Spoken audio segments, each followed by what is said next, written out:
Good afternoon, everybody. Hello. Thank you very much for joining us this afternoon for this session, which is entitled Going Solo.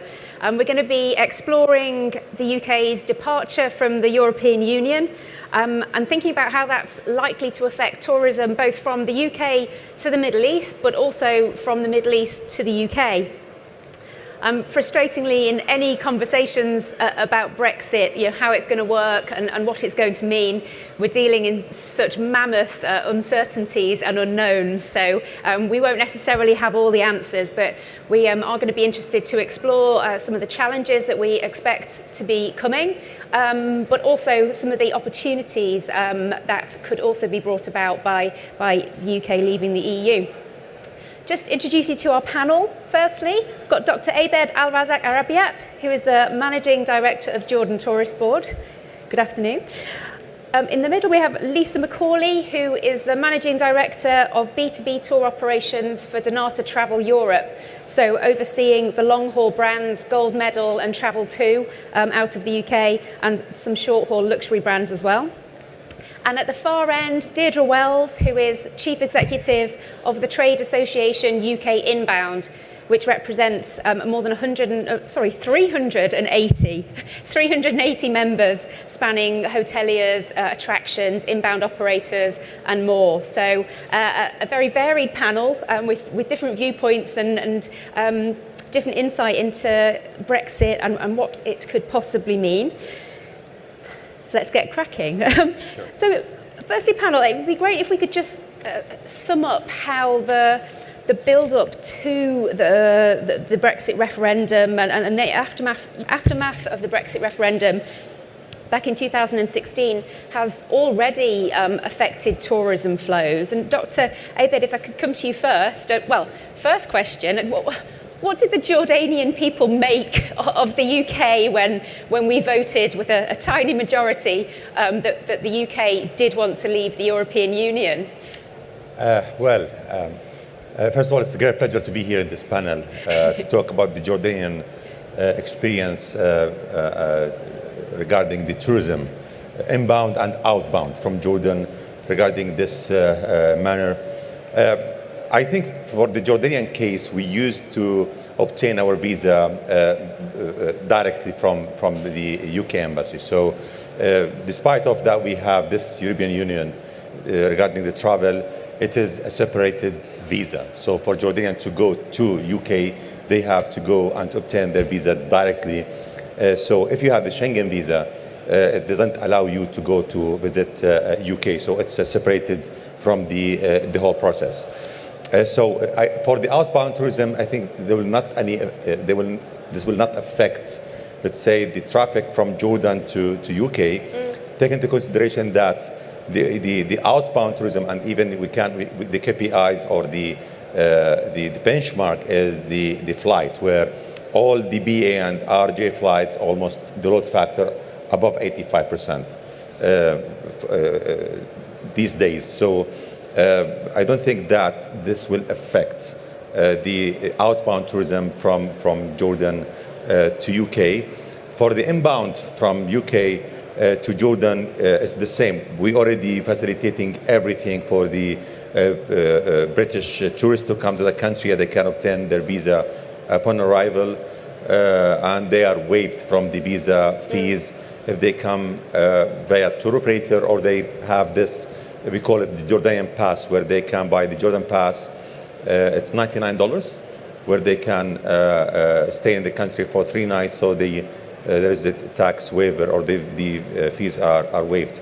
But the problem of this Brexit will affect the other airlines. Give you an example now. You know that the Europeans, especially for the UK tourists, they come or they move via low-cost carriers. Talking about, let's say, the case of EasyJet. EasyJet, they have different hubs in Europe. So the existing agreement, the bilateral agreement between Jordan and the EU, allows and since we have an open skies policy, allows any airline that within the EU cluster, they can fly directly to Jordan from any destination.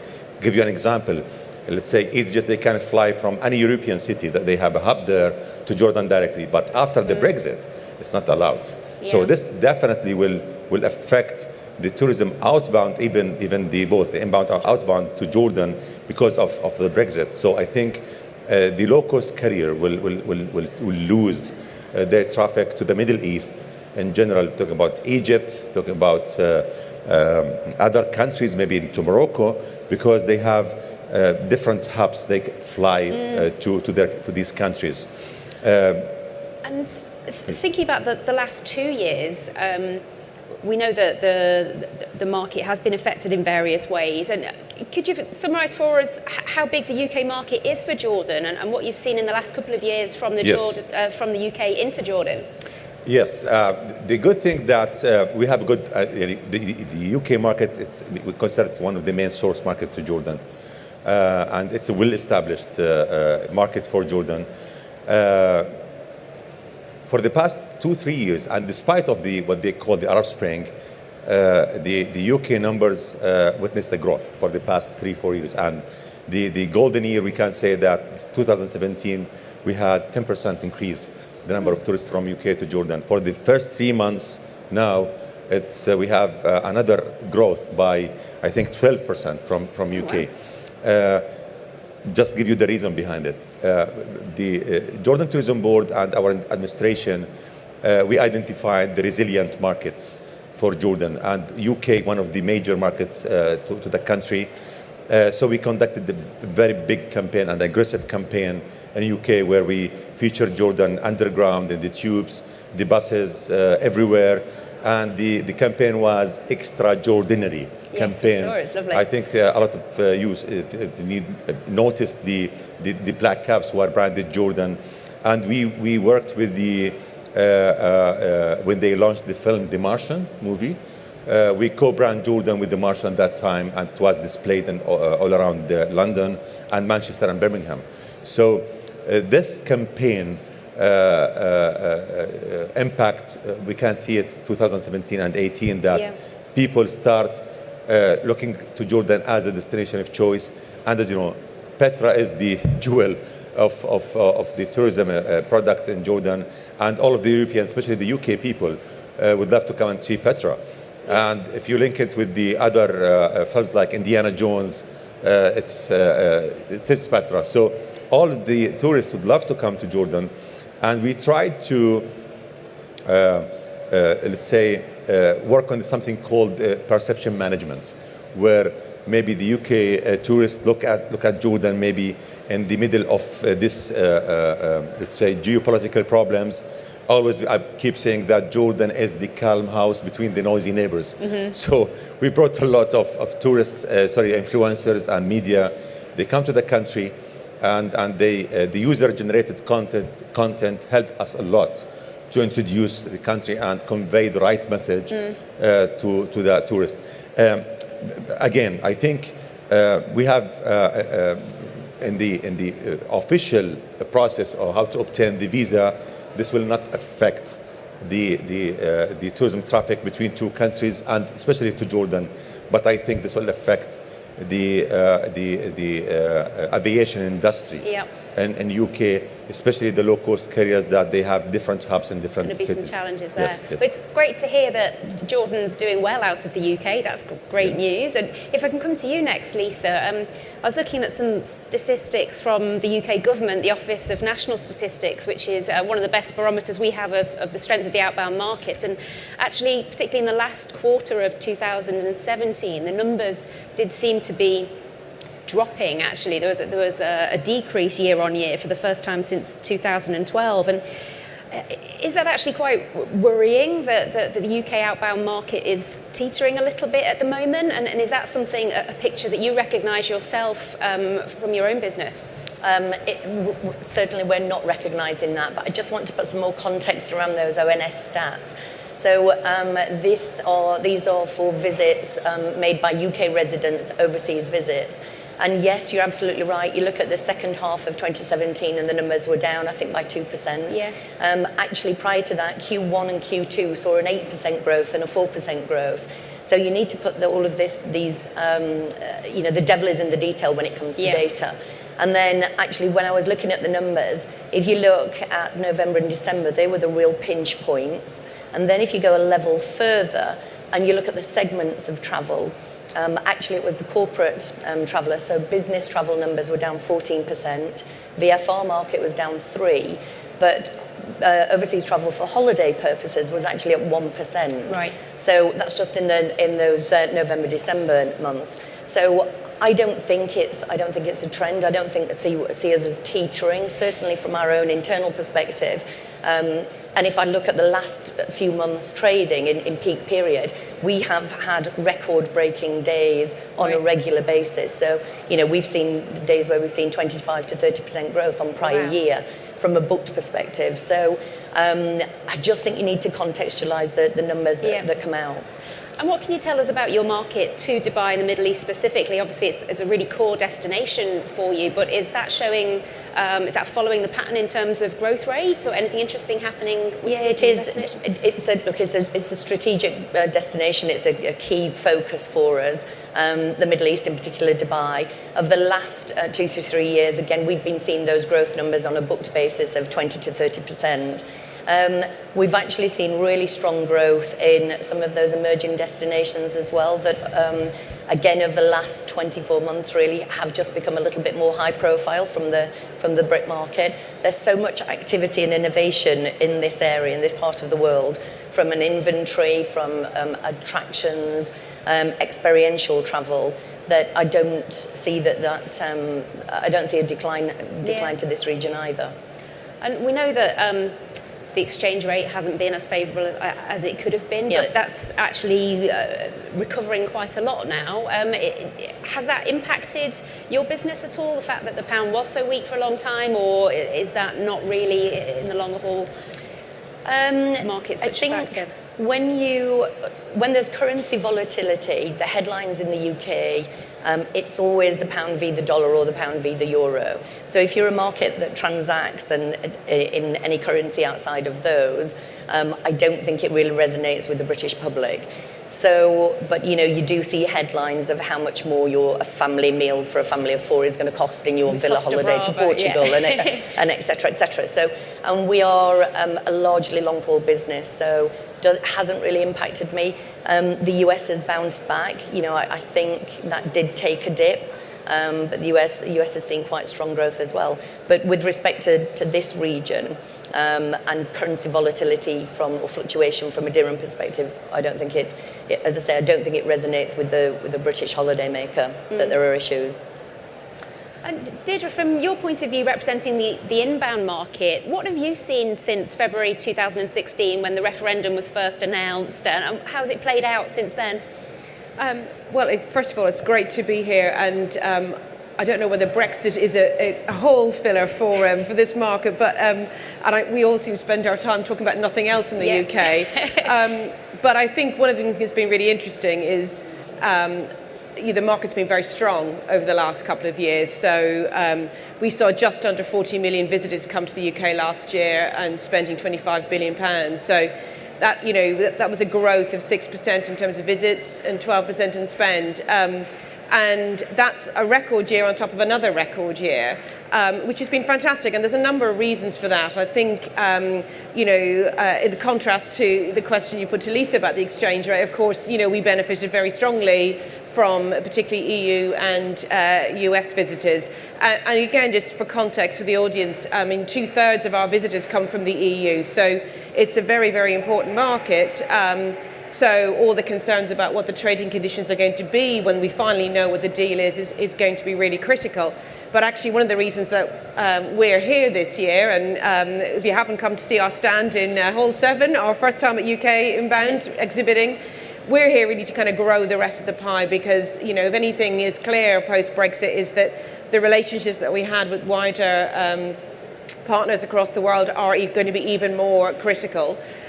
So we had a bit of a kind of, I suppose, perfect storm in a good way last year between, I think, the exchange rate, which I think UK, thank goodness, is always top of people's bucket list in terms of places to come and see. But there is a sense, I think, with a very well-established destination, a very heritage destination, that it will always be there. So we'll get there at some point. So the fact that the exchange rate was so favourable did mean that people perhaps thought, now is my time to travel. But just picking up on the earlier point around the aviation issue, I mean, there are a number of things that are going to make things a little bit more difficult going forward. And we're certainly seeing confidence levels among members dropping quite dramatically over the last few months as we get nearer and nearer to Brexit, because not only for those trading with EU member states in terms of what are the fiscal and legislative framework's going to be, what are the arrangements and ports of airports going to be, but with 70% of our visitors coming by air, the precise arrangements that we were talking about earlier in terms of both the intra-EU arrangements for aviation, but actually those arrangements that we're already part of with third countries will become more and more critical. So, we've certainly been urging the government to come up with some solutions fairly quickly to give our businesses some assurance as to what framework they're going to be working in the next few years. And how big is the Middle East GCC market for the UK at the moment? Yeah. So as I mentioned earlier, we've got just under 40 million visitors come to the UK every year, of which about 750,000 are from the GCC. But which makes them about the 15th biggest market for the UK. But the really key thing is they're the third biggest spenders, not surprisingly.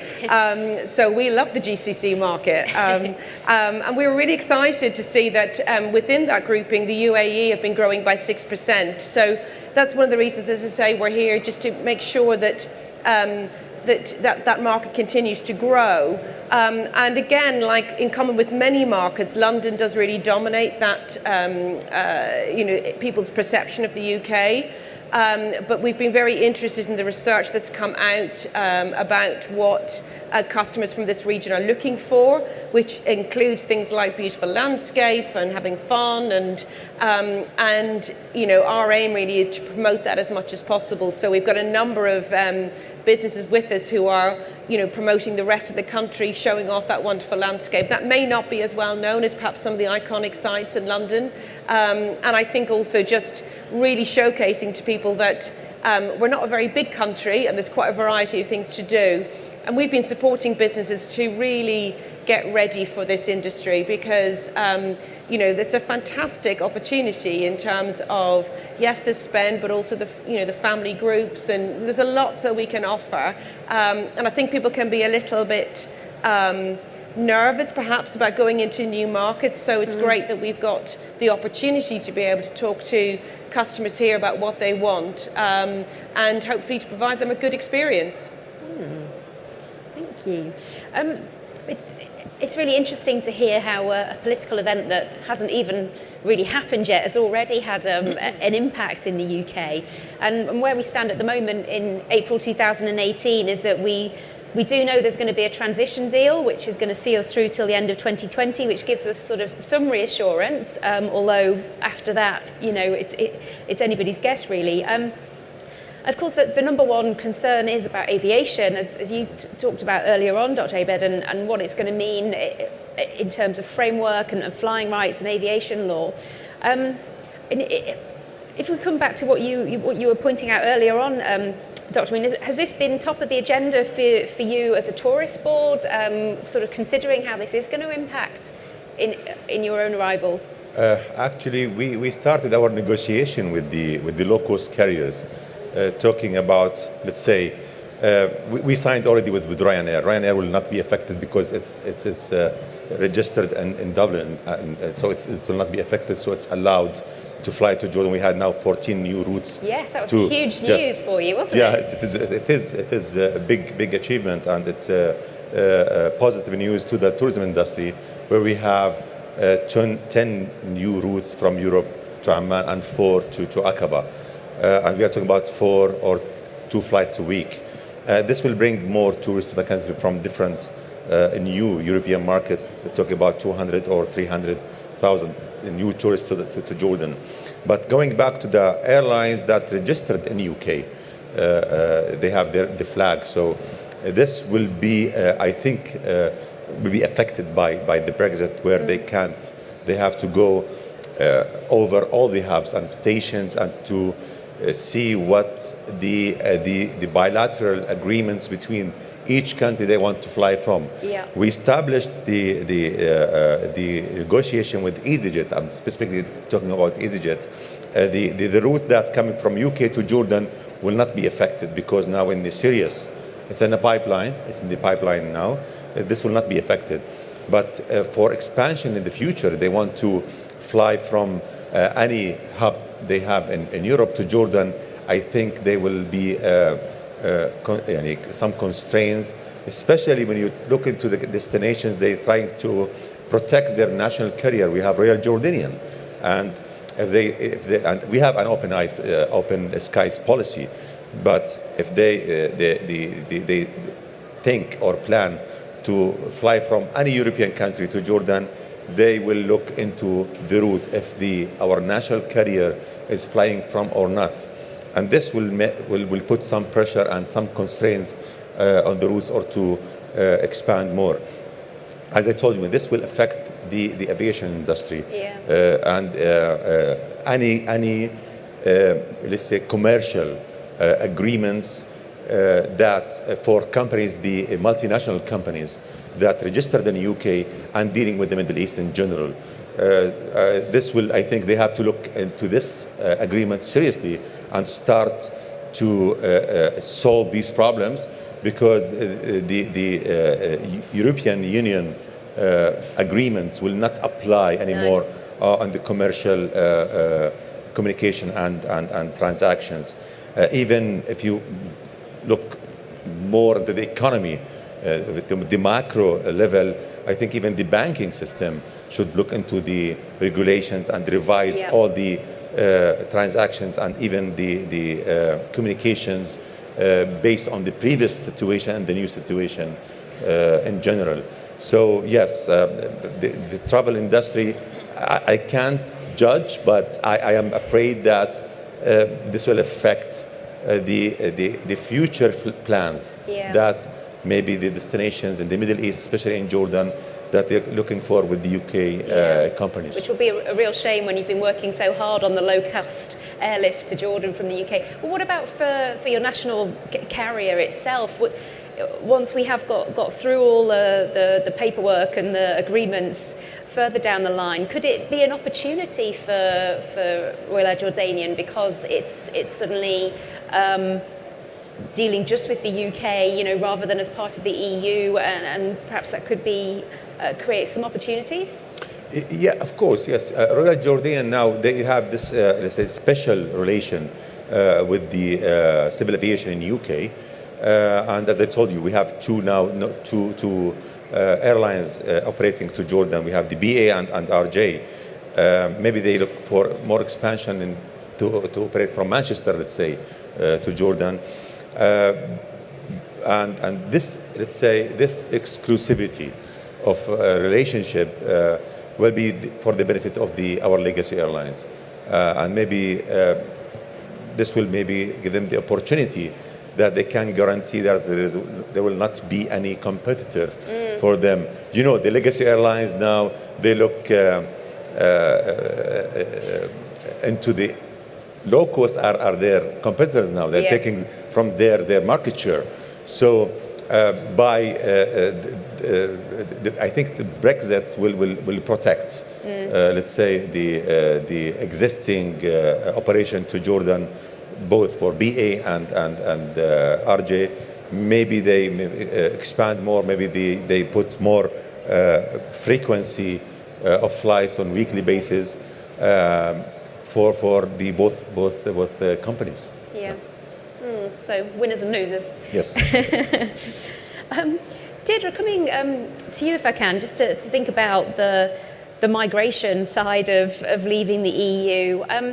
How big a part do EU workers play in the UK tourism industry? Yeah, well, it's probably one of the biggest concerns that the industry has. I mean, it won't surprise people, I'm sure, that when we surveyed our members last year, 40% of their employees are EU migrant workers. Wow. And that's across the whole of the United Kingdom and a whole variety of the diverse membership that we have. But if you look at some hospitality members, it can be as much as 80-90%, particularly in London.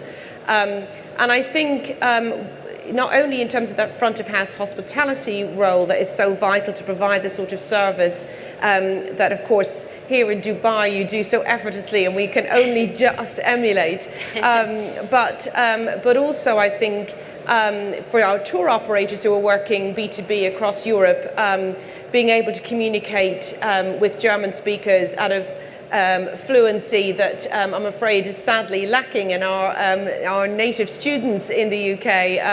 And we have been campaigning quite a lot to try and raise the issue around language skills, and are actually commissioning a piece of research at the moment with one of our universities to look at how many children in the UK take up languages, how many of them take them up to university level, and of those, how many of them go into tourism.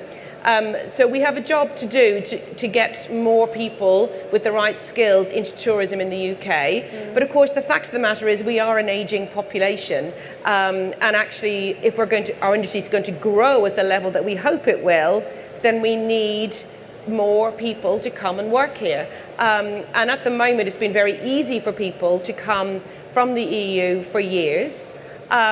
I think one of the concerns we have is, of course, if we are now looking at a global pool of potential workers to come to the UK, then we really need to streamline our current immigration service to make sure that it is possible for people to come and work in a business-friendly way. So it's not just about necessarily being, wanting to fish from the same pool we've been able to do for years and years, but notwithstanding the language skills prerogative there, but actually in terms of if we are going to suddenly want to recruit at the levels that we need to from, the wider world, then our current immigration system does not exactly inspire confidence. And we've been feeding into a review that our Migration Advisory Committee is looking at the moment in terms of streamlining the current third country migration service. But it absolutely is a concern. I mean, we are, of course, a people industry, so we need a good supply of high quality, high skilled, enthusiastic,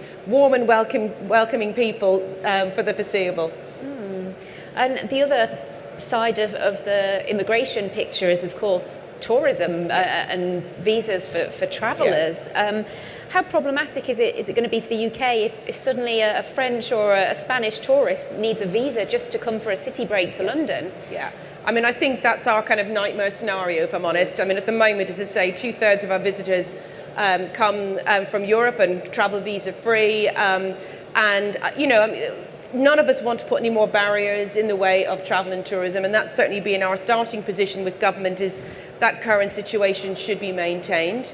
But again, looking at our wider world, there's been some interesting changes recently to our visa system. So, for example, 2 years ago, the government introduced a 2-year visa for China that was faster, that was cheaper, and we saw inquiries go by 20%. Right. And we've been calling for a similar arrangement for India, another major market, and lots of Indian buyers at this show. We've been working very hard to develop that market to the UK. So I think that even within the visa system, there is more that could be done to make it more competitive, to streamline it. But as you say, our real concern is that in an attempt to perhaps put some more constraints on migrant workers, there is a danger that tourism will get caught in the crossfire. And, generating an income of £25 billion, you don't want to put the brakes on that anytime soon. Lisa, from your point of view as a tour operator out of the UK, how worried are you that your luxury visitors to Spain or Italy in a couple of years' time, that they're going to need a visa to go on that holiday, and it's going to affect their experience travelling to Europe when it's been so easy previously? Yeah. For our brands in particular, we've got Simply Luxury, which sells holidays to short haul to Europe.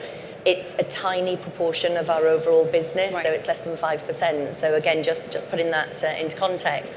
But if I think of myself as a consumer wanting to travel myself to those destinations, for me, it's all about, as you mentioned, the simplicity of it. So, at the moment, it feels like it's inconceivable that we'll need a visa to go to Spain or Portugal or France. That's, as you sit here, it seems inconceivable that we'll need that. However, if that's the route that is taken, it has to be simple, because the more complex it gets, and I'm talking from personal experience, people will switch off, and then they'll divert attention and go to destinations that have got more friendlier, less complex entry process. So, but again, I mean, there's other tour operators out there, and it absolutely will be front of mind for them, and a big concern for them. Nobody wants to add that extra complex layer of complexity to their business model, where you've then got to talk about visa. And this will be the really interesting thing, won't it? That how once we're no longer in the EU, what impact that has on how we perceive other destinations, which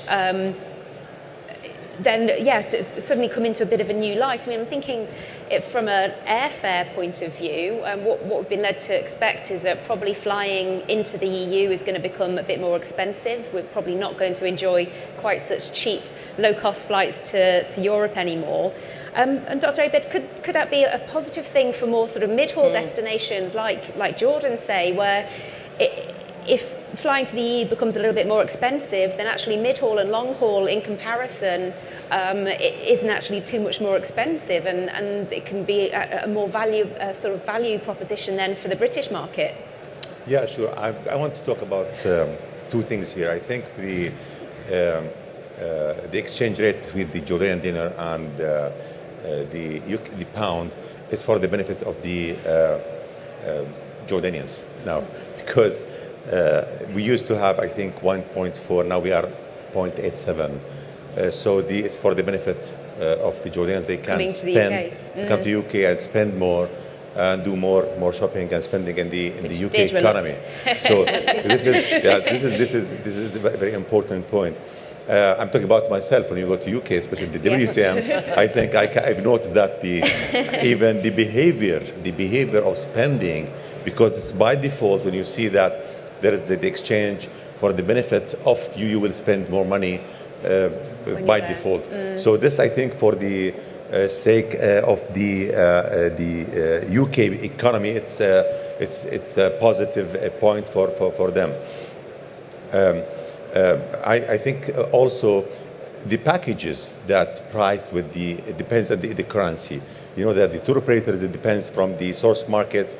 They price the packages even the local currency or with the pounds.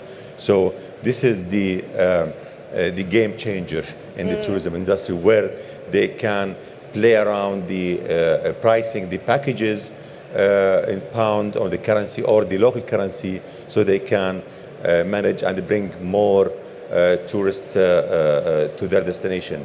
From Jordan point of view, it's not, because now become maybe Jordan became more expensive. I give you an indicator of the numbers. We conducted these campaigns across Europe. You can see that the UK market increased by 1 digit. We're talking 9, 7, 10. It's fluctuated between this two numbers. Comparing to other markets, like let's say Spain, Italy, Germany, talking about 50, 60% increase in the number to Jordan. And this you can see the difference between the rest of the European markets with the UK market. Take into consideration that, okay, it is a well-established market and it is increasing slowly but surely. But at the end of the day, we are looking for more tourists. If you compare the number of tourists from UK coming to Jordan to Egypt, let's say, or to Cyprus or Greece or Dubai, it's not comparable. We are talking about 60, 70,000. The total number of the overnight visitors to Jordan, where you can see 300 or 400,000 British tourists coming to the other destination. I think we need, as from my point of view, as a Jordan Tourism Board, we need to push more, to do more marketing and call to action. I think now we are conducting a survey or study, research to analyze the behavior of the UK tourist, where it's a demand-driven approach, where what are the experiences that the UK travelers prefer. We have just, let's say, some information about this research indicating that they are looking for history and culture and adventure. So we build the packages according to the preferences of the tourists coming from UK, and influence and encourage the tour operators to design the itineraries that cater for the needs of these people, and introducing new products for the young generation, because now they are looking for something new, experiential tourism, sight doing instead of sightseeing, and the local experiences now becomes I think the trend now. People ask for something unique, something authentic to explore and live. So this, let's say, the travel industry should change the business model and not to look into the political, let's say, decisions, because the travel, it's the right of all people. So, and it is the common language between all the people. So despite of the political situation or any regulations on any decisions, the tourism is the big motivator for all the economies of all the countries. Thank you. And Lisa, what would your take on that be? The fact that possibly mid-haul and long-haul becomes not too much more expensive than short-haul flying, and whether that's an exciting opportunity for Dubai? And well, for me, certainly, absolutely. It's we're going to lose in some destinations potentially, and that will be your short-haul operators into Europe, but actually mid and long-haul, which is the space that we dominate. That absolutely is likely to be a strong possibility that we'll see growth into those destinations. But it's interesting what you just touched on there, actually, because as over the course of the last couple of days, I've been speaking to people, hoteliers, destinations, etc., tourist boards, and in preparation for this session have said, are you making any strategic changes to your forward view relative to Brexit or what's to happen? And it has been a resounding no. Everybody still wants to engage with the UK, and Brexit, it's almost like it's there, it's happening, we know. Yeah. But because we don't know, we know we don't know as much as what we know, really, and that's the challenge. So, destinations, hoteliers, ourselves, we're scenario planning, but so much is hypothetical at the moment. It's reassuring to hear that actually the research that you're doing, you still want to attract the UK market. People aren't turning their view away from the UK because we've got Brexit hanging over us, and looking at investing in other source markets. So, for me. And I'm not looking at this through rose-tinted spectacles, because I do know that will be challenges, but I also think we can talk up challenges too much as well, and we have to remember we're in the industry of selling dreams. And that's fundamental to what we do as a tour operator. Yeah. We don't sell the problems of Brexit. Yeah, we'll find a way. Just to go back to the challenges, though, sorry, Lisa, for a moment. What are UK inbound members predicting longer term, or what are their concerns for 2019, particularly? I think in terms of, obviously a lot of our tour operator members are already contracting for 2019 and beyond, and it is interesting, as Lisa says, it's very, very unlikely that we'll be in a situation where people need visas, but we are getting inquiries from German tour operators going, what will the situation be? Now, everybody wants certainty, and there is no certainty, but I think what we can, I suppose, comfort ourselves on is the fact that there is a huge demand and desire for the UK as a destination, and I think as a human race, we are travelling more than we've ever travelled. I think last year hit the 1 billion tourist mark across the world. And it was really interesting to hear what Dr. Abbott was saying about experiences and authenticity, and all of those words we hear all the time, and trying to establish our own competitive share in a very competitive market. So I think people want to travel. I think it's probably the thing that they cut back on last, whether it's outbound or inbound to the UK. So I think our job really is to give them as much opportunity as possible to meet those experiences or those aspirations, and to give them as much opportunity and as much variety as possible. And what we're really excited about is being able to bring that to market, both here but across Europe as well. I mean, in preparation for this, our visit here, we did some surveys of our members about what would help them, they think, expand their market with the GCC, and 75% of them said more product knowledge. So yes, connectivity is important. Yes, the kind of culture, understanding the cultural desires and aspirations of the visitor, but actually ensuring that customers know what's available in the UK beyond London, what the experiences could be, is critical. And I think as long as all that new product, and some really exciting product coming on the market, is available to share with the potential consumer, then I think we, as we always say in the UK, keep calm and carry on. In the absence of knowing what's going to happen in the next couple of years, I think we just, rely on the fact that people will always want to go on holiday, and we do our best to make sure they come to us.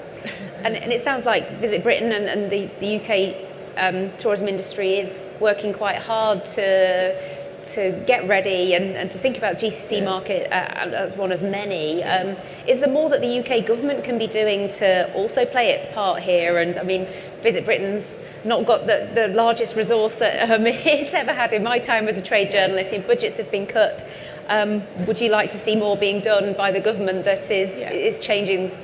Well, I think, and I'm not just saying it because they're in the room, but I think Visit Britain do an extraordinarily great job with very little money. But actually, it was interesting listening to the campaign in London, for Jordan tourism, we don't have those deep pockets, and our members, I think, to a certain extent, rely on the tourist board to be able to market to consumers and develop that product knowledge.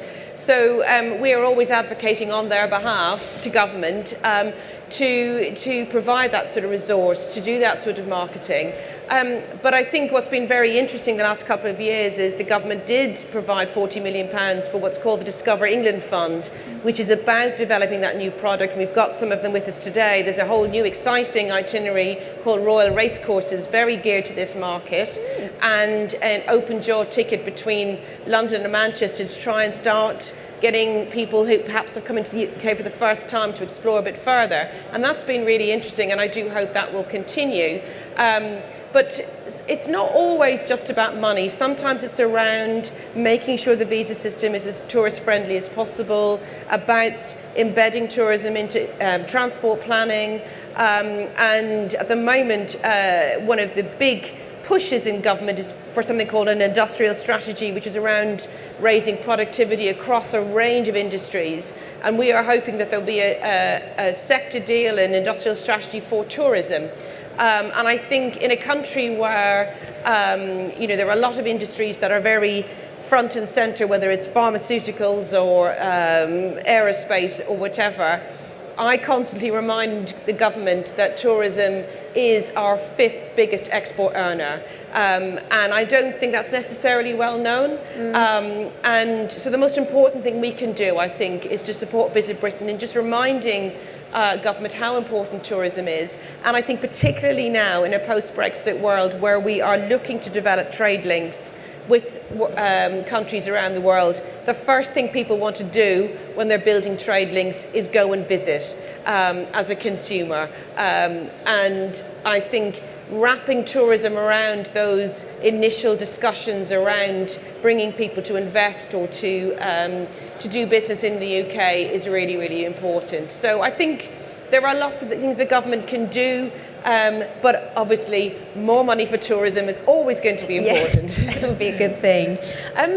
We've just got a couple more minutes left. Did anybody in the audience have a question for anybody on our panel? It's, oh, yes. Thank you. Thank you. I'm trying to think about London, I mean downtown, the middle of London, the city, and how you think the financial institutions will be affected in the case of Brexit. Their business locating there, are they trying to move to Europe, to Frankfurt, to Paris, to other destinations? Do you think that great business time of the city will still going on after the Brexit? Well, I think, financial services is such a major, important sector in the UK. One of our biggest service sectors, not the fastest growing service sector, that would be tourism. But I don't think there's any chance that the UK's status as a major financial hub in Europe will be hugely affected by Brexit. I think there have been some examples of banks moving some of their staffing to other parts, either to Dublin or to Frankfurt. But I think there's a lot of concern within government to make sure that we don't lose that position. And I know the Mayor's office equally are very concerned. But you're absolutely right. Business tourism is so important. It really does drive particularly the high-end spending. So, anything that keeps that connection going is really, really important. But I think certainly when you talk to government, things like the arrangements for aviation, which doesn't have WTO rules to fall back on if we crash out of the negotiations, and the arrangements for the financial services sector are really, really important. So I think it's certainly very top of mind. And so far we haven't seen a mass exodus or shutting down of the City of London, thank goodness. For you. Any other questions from the floor? Oh, I think we have one at the front.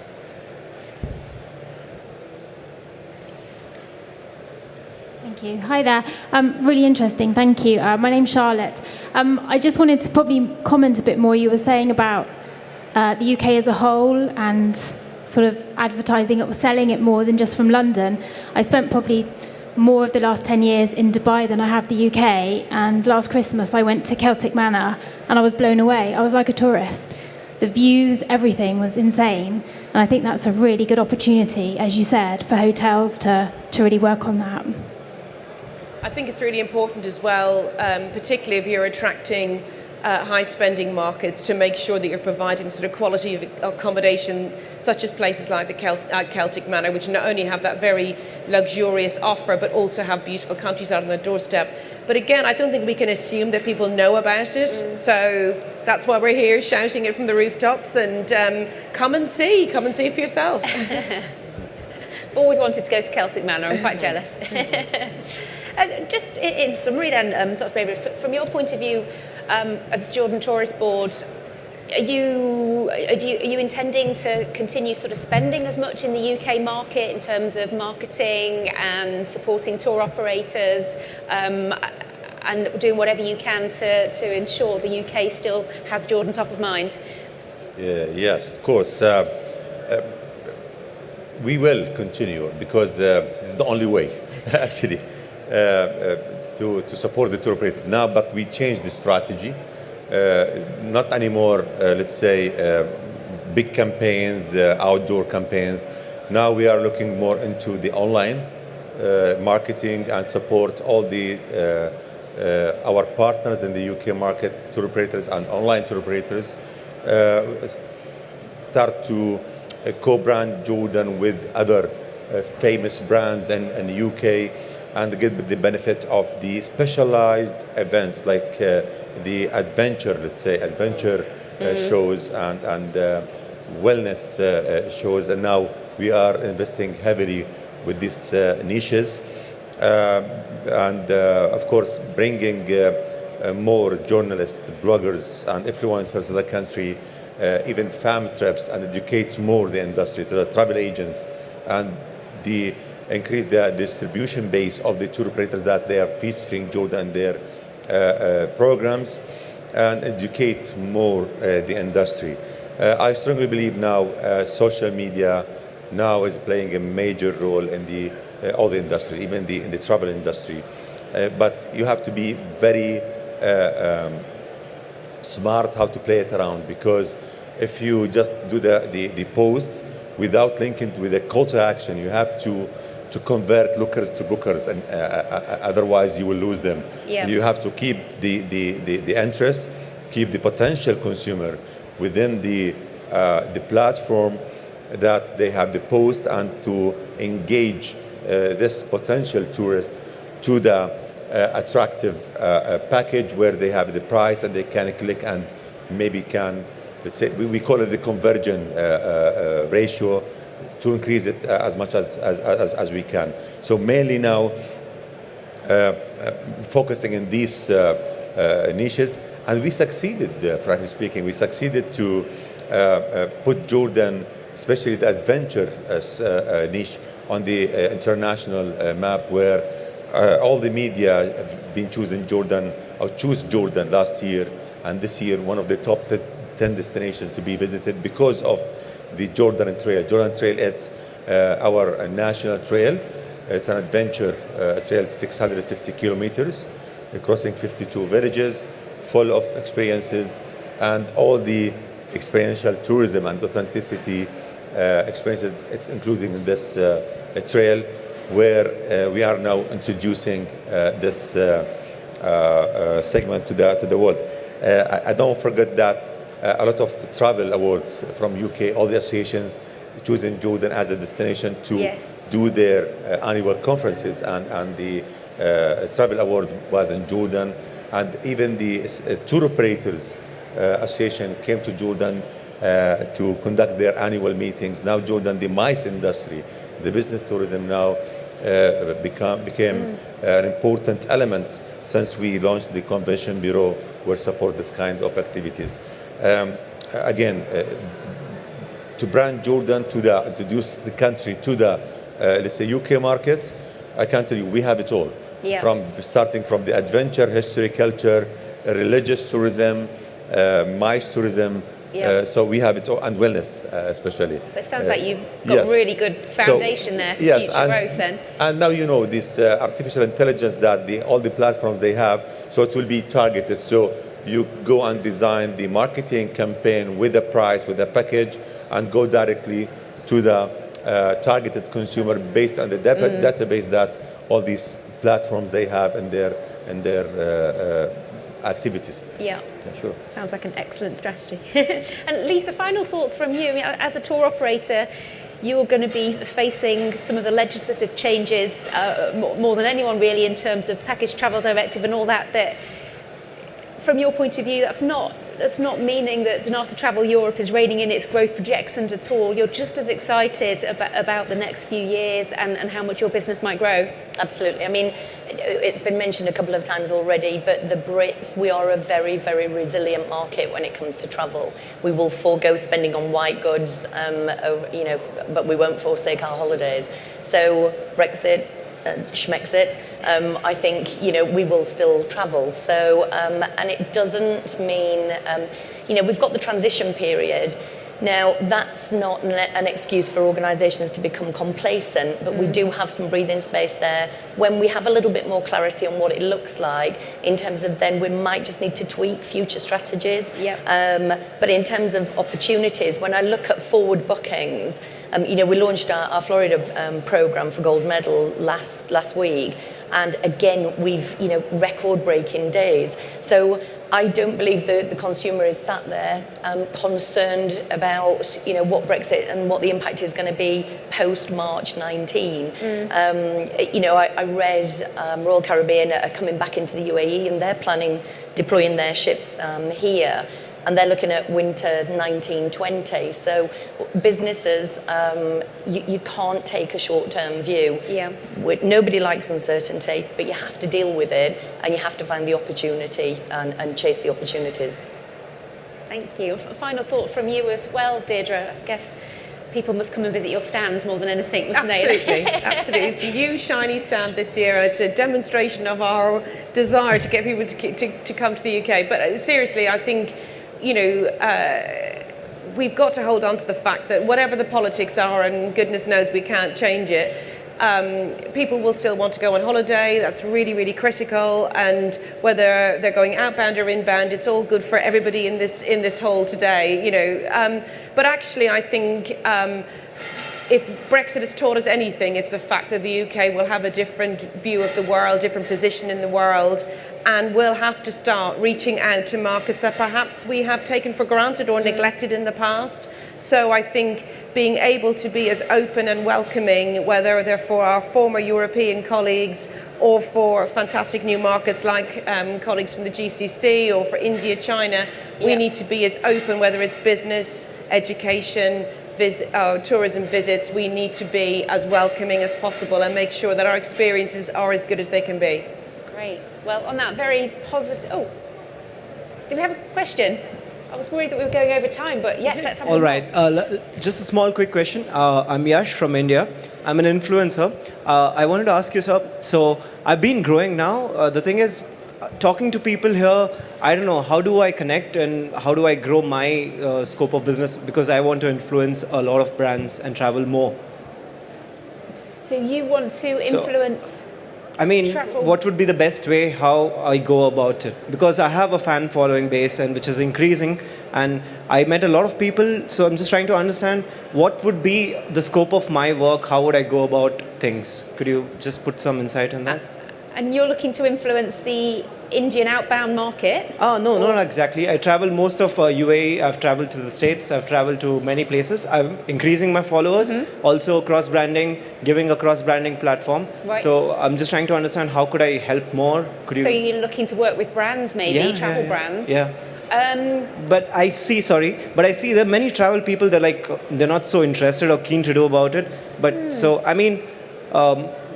There's one thing I would recommend is at World Travel Market in London, there's a huge program all about blogging and influencing, and there's a whole sort of speed networking event just for that. That might be a good option to meet some brands which are really, really serious about working with influencers like you, rather than you having to find them yourself, that they can come to you. Sounds great. Thank you. I think we will need to leave it there, but I hope you found that interesting, exploring some of the issues. Yes, we didn't promise finite answers because we don't have them yet, but there's definitely lots of great opportunities and exciting to see such positivity from the panel. So thank you very much for joining me. And if you could show your appreciation for the panellists, that would be fantastic.